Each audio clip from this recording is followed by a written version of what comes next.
I think the man's just arrived who's going to authorise our ZAR without paying. It's not difficult, is it? There's no machines, there's no money. You can't pay, isn't it?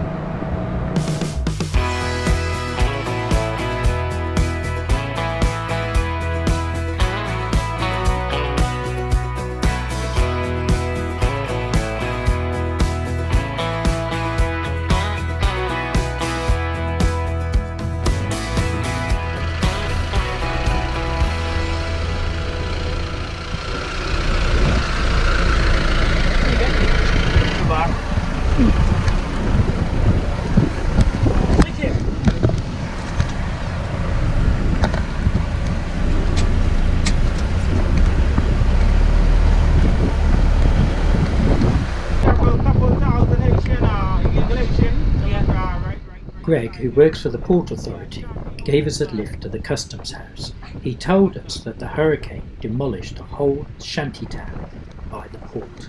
Didn't know people died. Oh yeah, they still don't. Well, I mean, like with dealing with illegals, you don't have proper records, so you still can't say who died. They want to see customs, they leave it. Huh?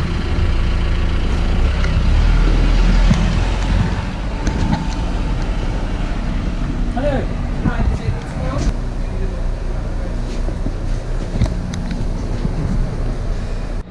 Okay, so we are at customs to check out, and It's got slightly complicated though, because they want $75 and we've only got 19, and they can't take a credit card, and none of the ATM machines in the island are working. No. So they're trying to find some way of waiving it at present, so we've been sent outside. Our naughty children on the naughty step. I think the man's just arrived who's going to authorise our ZAR without paying. It's not difficult, is it? There's no machines, there's no money. You can't pay, isn't it?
Have a couple of beers. How long since we have had that for? When was the last time? A month. It's got to be a month. Then we just haven't had anything. Nothing. No. Last wine tonight. Then I'm gonna suffer. I'm gonna have a grumpy man on my side. Yeah. So this is it, folks. The very last bottle of red wine.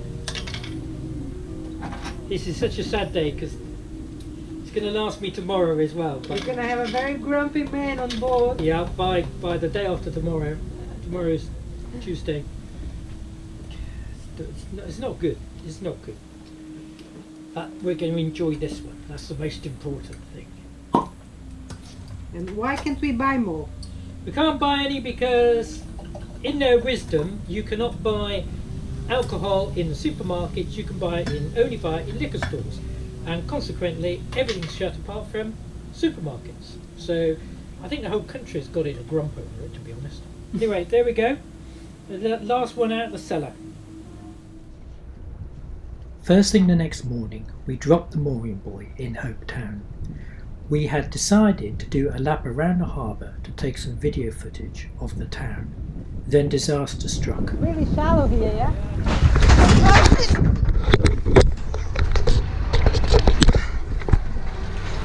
We had hit the bottom.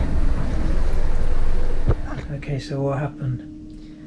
Well, we went aground again. So I was at the front filming.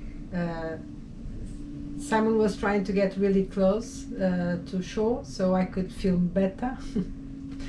And then we went aground, and then I just I went over the side and I held myself on the rails, and then I don't know, my feet just came into the net, and now I turned around, and I don't know, it was just a mess. My ribs, I can't move, and my leg, and it's hurting everywhere. Stretch my neck, it's hurting everywhere. How do you feel, Dobby? He doesn't like it. It's amazing how the impact inside the boat is, because you were going like 1 knot probably speed, wasn't it? I was hardly moving. I was going as slow as I could go. But the impact inside, you know, I came in here and everything was, all the drawers were open, everything was down. Dobby's food in the water was over the stairs, so it's a big impact, even if it's a small crash, isn't it? Yep. Okay, Simon, tell us what you have been doing. I've been watching YouTube videos on how to use a sextant. So there's no sun, unfortunately, but I'm going to kind of going to give it a go and see whether I can work out what to do. But yeah. So this one is a is for 1984, and it's a kind of standard US naval sextant, which I bought many years ago. You didn't know at that time that you're going to be sailing around the world. I never. I just bought it because I liked it, but I never really thought I was going to use it. But I can use it. I mean, I should be able to use it. That's what I'm saying. I should be able to use it. We made our way across the Sea of Abaco and back to Marsh Harbour. So what are you doing here? I'm making banana bread and I'm roasting peanuts. So it's a lot on the go. Bobby wants to be part of it. He always wants to be part of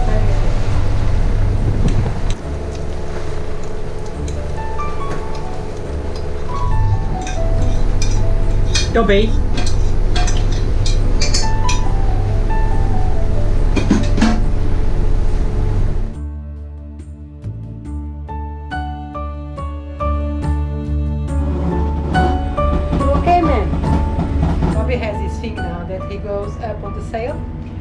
He just stays there all day, inside the sail bag, and he just stays there all day. He loves it. He loves the smell, he loves the warm and the dark. I don't know, he just loves it. We anchored off the peninsula for a few days.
So, having taken the site, and this is the first time that I've done it, I've managed to look at this and it says it's 66 90.5 degrees. So now we need to go and work out what that means, as in the zenith. Oh, yeah, so that's the equator.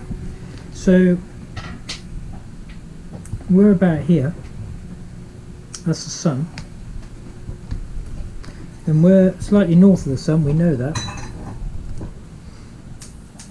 So you take the 90 degrees, which actually equals 89.60. We had a 66.5, which is actually 30. We take the 30 from the 60s, leaves 30. We take the 66 and the 89, which leaves 23. So for my very first sun sight, and I can't actually guarantee I did it at midday when the sun's at its highest. I did it at midday by the clock, but that doesn't mean to say that's when the sun is at the highest. And also, I can't quite see the horizon properly here because there's a little bar going. But I worked out I was 26.5 degrees north, 26.5 degrees north, and in fact we're 26 degrees 33 minutes north. So I was around about 180 nautical miles out. But I don't think that was bad, really, for your first sight and the first time I've ever used a sextant. So I'm really pleased with that.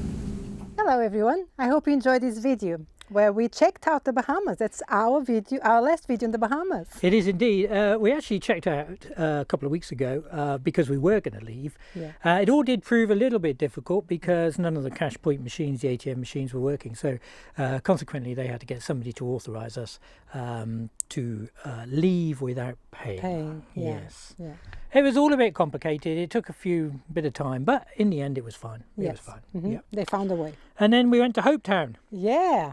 Your favourite. My favourite. Yeah, we had a big crash. Yeah, it was quite weird, really, because we were just going around in the Hopetown.